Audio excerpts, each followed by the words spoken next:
Hello friends, কেমন আছেন সবাই? ভালো আছেন তো? আমিও খুব ভালো আছি। কয়েকদিন হলো বাপের বাড়িতে এসেছি। বাপের বাড়িতে এখন একটু খুবই কাজ করতেই ধরে নাও একরকম এসেছি। এদিকে প্রচুর পরিমাণে বৃষ্টি হচ্ছিল, আর এটা দেখছেন আমার বাবার পুরনো রান্নাঘর, এখন ঘরও বলতে পারে। এখানেই মা 2 বছর কাটিয়ে দিল, কেননা নতুন ঘরটা তৈরি হচ্ছিল তো সেই জন্য। আর চারিদিকে দেখুন পুরনো ঘরের কিছু ইট এদিকে ওদিকে পড়ে আছে, এগুলো সরাতে হবে, পরিষ্কার করতে হবে, মাটিগুলোকেও ঠিক করতে হবে।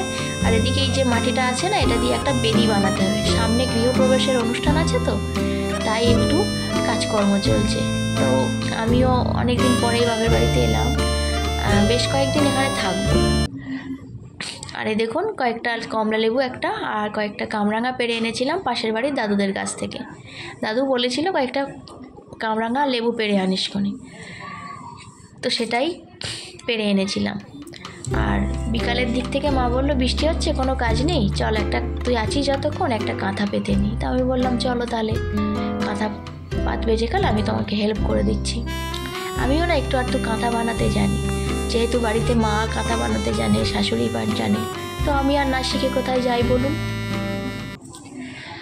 তারপর একটু সন্ধ্যা হয়ে গিয়েছিল, সন্ধ্যেবেলাতে ফোন করে বলেছিল ঘোষমশাই যে উনি গায়ে ধুতে আসবে না, তাই মাই গায়ে ধুচ্ছিলেন।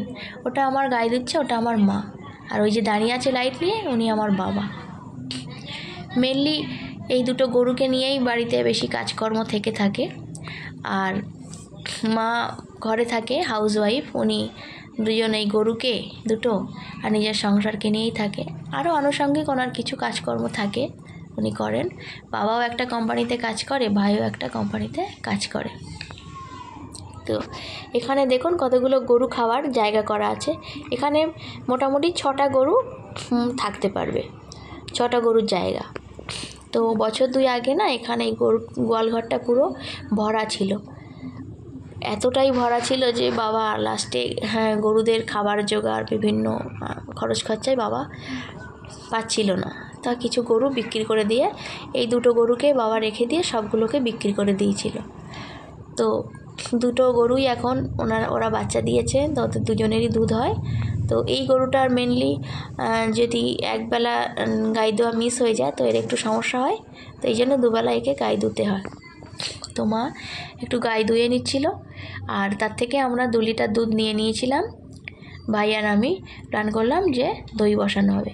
তো বন্ধুরা, আমরা দুধটাকে দেখুন খুব ভালো করে জাল দিয়ে নিয়েছি, খুব অনেকক্ষণ ধরে একটু চিনি দিয়ে জাল দিয়ে নিয়েছি। আমি 2 লিটার দুধে মোটামুটি 100 থেকে 150 গ্রাম চিনি দিয়েছি, কিন্তু দোকানের তুলনায় একটু বেশি দিয়েছি চিনি, কারণ আমরা একটু মিষ্টি দই পছন্দ করি। তো সেই দইটার মধ্যে আমরা কিন্তু দোকান থেকে বীজ দই কিনে এনেছি। অবশ্যই মিষ্টির দোকানে যারা কাজ করেন, যেসব কারিগর আছে, তারা তো অনেক বেটার না, তাদের থেকে আমাদের একটু আধটু শেখা। তো ঘরেতে বানিয়ে খাওয়ার জন্য ছোটোখাটো ব্যাপারে সবসময় তো ঠিকই আছে। তো বীজ দই কিনে এনেছিল ভাই। তো আমি ওকে বলে দিচ্ছিলাম যে কীভাবে পাততে হবে দইটা। আমিও না একটু আধটু দই পাততে জানি।